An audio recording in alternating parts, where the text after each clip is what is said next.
Assalomu alaykum. Men bu yerga kelishimdan oldin yuzimni yarimi nerv shamollab qo'ygandim. Shamollab qolishi yuz mana shu yarimi ishlamaydi deganim. Kelganimda shu nerv O'shanda qiyshayish ham bor edi. nerv qiyshayib qolib reaksiya bermagandi. Birinchi muolaja qilib yotib ko'rdim bir oycha, keyin siz oldingizga keldim. Shu immunoterapiya lecheniyasida birinchi 3 kunning o'zida o'sha nerv o'ziga tez qaytib qanday qilib uyg'onishni boshladi bir oy ichida. Bir oyda bemalol sog'ayib chiqib ketdim.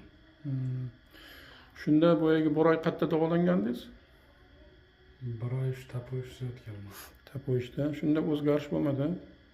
O'zgarish bo'lgan, bunaqa tez emasda, sal bunaqa reaksiyalari ozgina anaqa qilgan. Bu yerda keyin to'liq tiklanib, mana hozir shunga necha yil bo'ldi? Shu bir 5 yilcha bo'lib qoldi. 5 yilcha. Sizni boshqa bunaqa narsa bezovta qilmadi, shuncha sovuladi. Yaxshi, yaxshi. Alloh shifosini bersin. Yana ham bundan buyog'iga hech qachon sizni o'sha joyingiz bezovta qilmasin. Shu tuzalganingiz rost bo'lsin.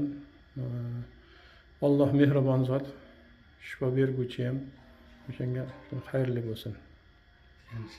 Salomat Salomat bo'ling.